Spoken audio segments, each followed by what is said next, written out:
magkakaroon ng denial ng kanyang sarili. Kasi sabi mismo ni Kristo gusto mong sumunod sa akin, the first thing you need to do is to deny yourself.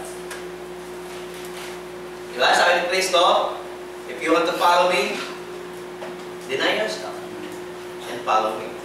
So makikita natin, alisin mo ikaw at palitan mo ng bagong ikaw upang sundin mo ang ating Panginoong Jesucristo. So there will be a putting off and a putting on na mangyayari sa tunay na Kristiyano. Okay, tuloy natin. Ang sabi po doon sa Colossians chapter 3 verse 5 to 8, ang sabi, put to death. Aalisin. Put to death, therefore, your members which are upon on earth. Yun nga, yung fornication, uncleanness, passion, evil desire, and covetousness, which is, sabi nga, idolatry. Idolatry yun. Alam lang natin idolatry, basa-basa, yung pinormang images, mga rebulto. Yun lang alam natin pag idolatry. Pero yung mga binanggit na ito ay kinoconsider ng Diyos na idolatry. Yung fornication, uncleanness, passion, evil desire, and covetousness, yan po ay tinuturing ng Biblia na kasama sa pagsamba sa Diyos-Diyosan. So, sabi niya, but now, do ye also put them away. Kasama po yun. Ano yun? Anger, wrath, malice, railing, shameful speaking out of your mouth. Ito rin, aalisin rin po natin. Nag-aralan na po natin nakaraan ito.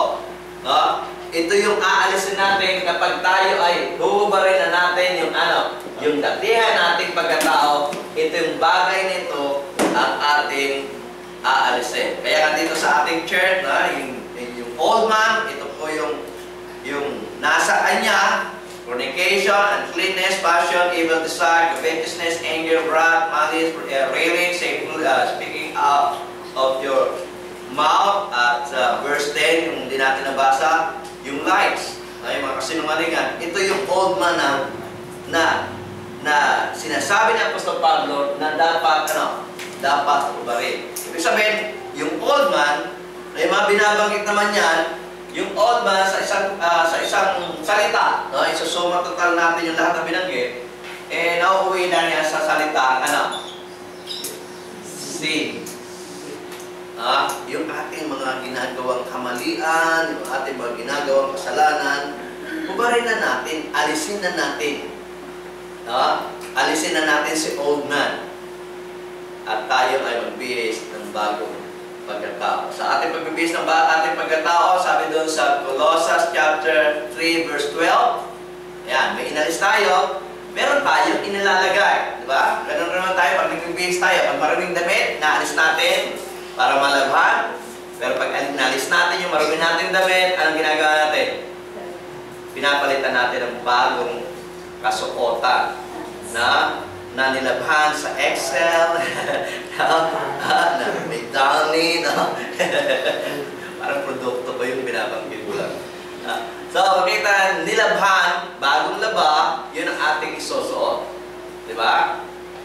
Ugly kapag tayo ay nasumpo ng isang tao na marumi yung ating damit, halos ayaw natin humarap sa tao, diba? Kasi alam natin, ugly yun.